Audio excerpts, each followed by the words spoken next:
Hola mis hermanos, bienvenidos a Siguiendo la Verdad, donde nuestro propósito es exponer la verdad de la palabra de Dios. El día de hoy vamos a estar estudiando el libro de Gálatas, capítulo 5, versículos del 1 al 15. Pero antes de entrar en detalle a lo que el apóstol Pablo tiene que mencionarnos, tenemos que recordar lo que el apóstol Pablo nos había dicho anteriormente. Recordemos que el problema que se había generado en la iglesia de Galacia era que se había inmiscuido, había ingresado a la iglesia un falso evangelio.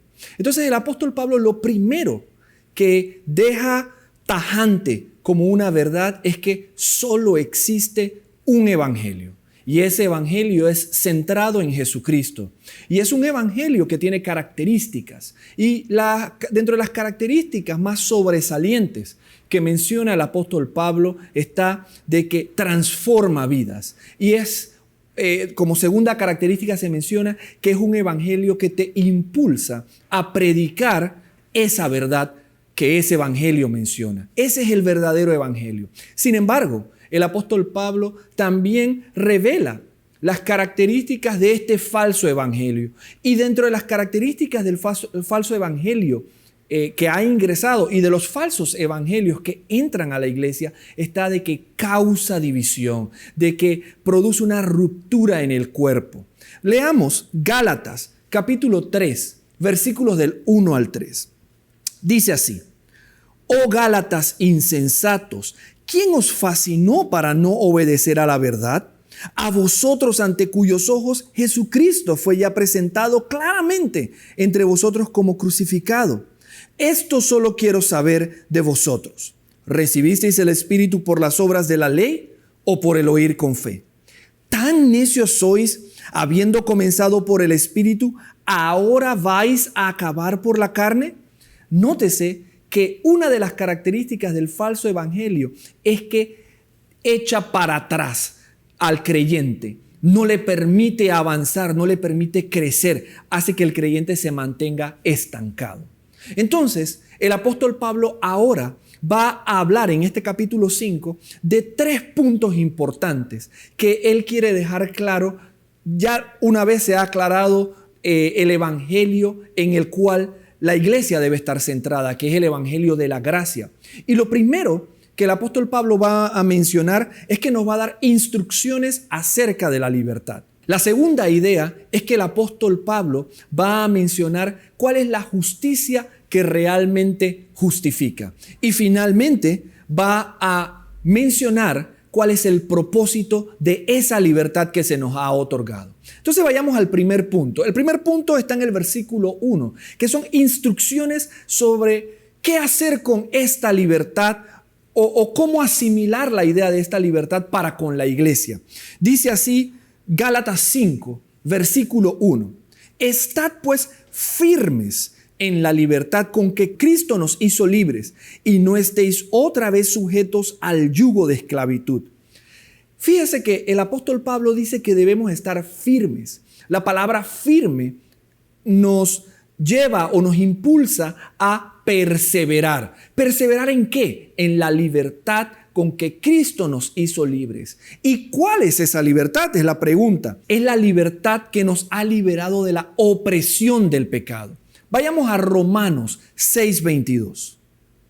Mas ahora que habéis sido libertados del pecado y hechos siervos de Dios, tenéis por vuestro fruto la santificación y como fin la vida eterna. Fíjese que en la Biblia, nótese que dice, mas ahora que habéis sido libertados del pecado. O sea que la libertad a la cual Pablo hace alusión a que debemos estar firmes es la libertad que nos ha liberado del pecado. ¿Qué más? Es la libertad que nos ha llevado a tener una relación con Dios. Nos ha acercado a Dios.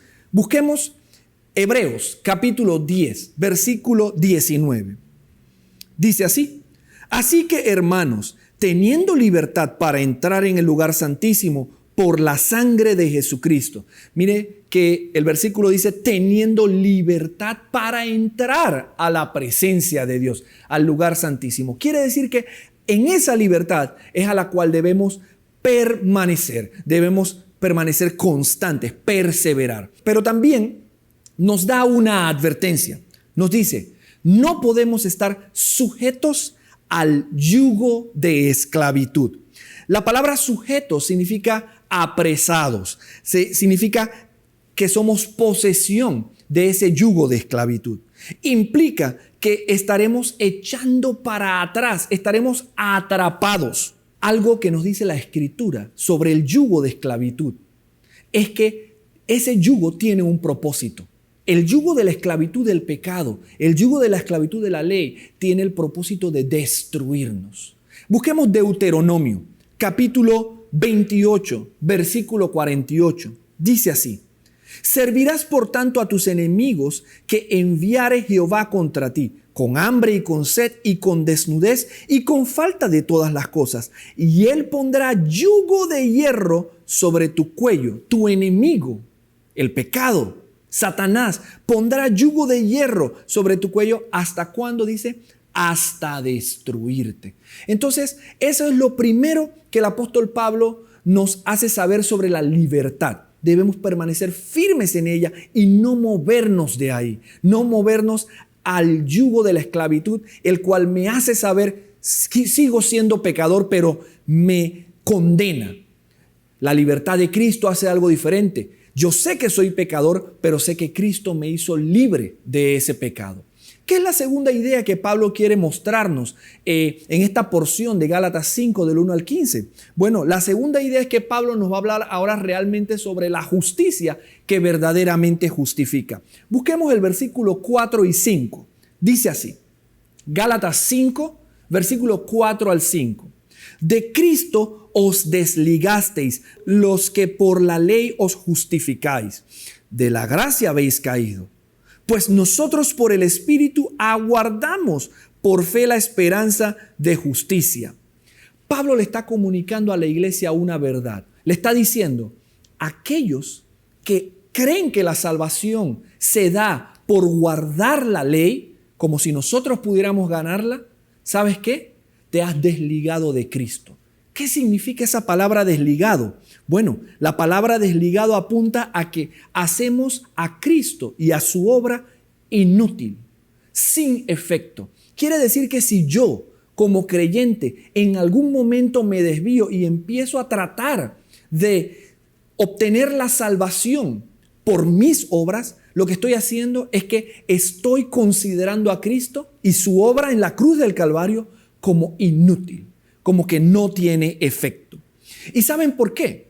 Porque de hecho el propósito de la ley, de acuerdo a lo que la Biblia dice, no es salvar. La ley no fue traída por Dios para salvar a la gente. Y eso lo dice la Escritura. Busquemos Romanos 3:20. Dice así, ya que por las obras de la ley ningún ser humano será justificado delante de él, porque por medio de la ley es el conocimiento del pecado.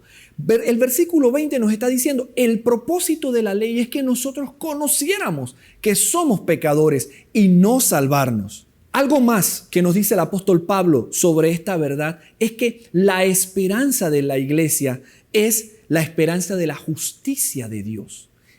¿Qué es eso de la justicia de Dios? Tenemos que ir nuevamente a donde está el libro de Romanos, capítulo 3. Ahí mismo, seguido, versículos 21, 22 y después vamos a saltar al 25.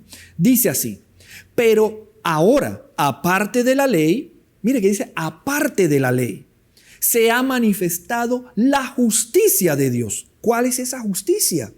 Testificada por la ley y por los profetas, la justicia de Dios por medio de la fe en Jesucristo para todos los que creen en Él, porque no hay diferencia. Ahora vamos a saltar al versículo 25 que nos explica cuál es esa justicia de Dios.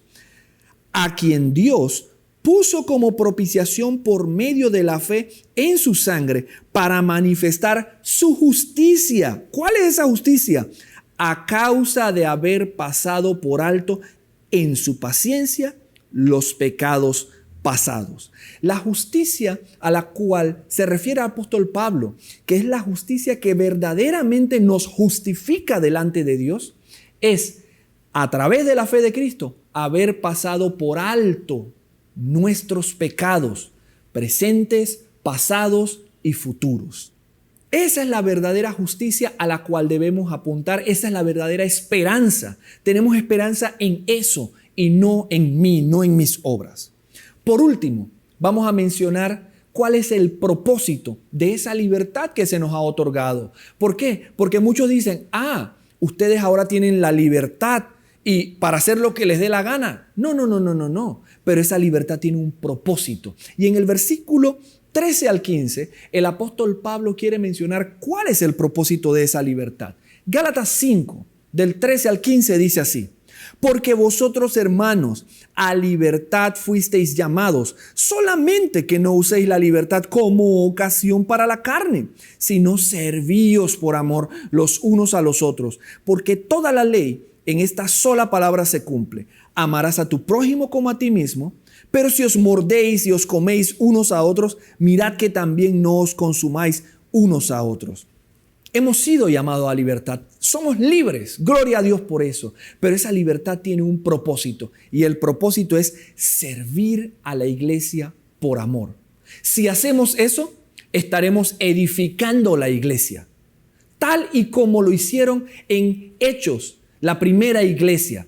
En Hechos 6 al 7, esa iglesia tuvo la capacidad de servirse por amor. ¿Y sabes cuál fue la consecuencia? Veámoslo. Hechos 6 al 7 dice: y crecía la palabra del Señor y el número de los discípulos se multiplicaba grandemente en Jerusalén.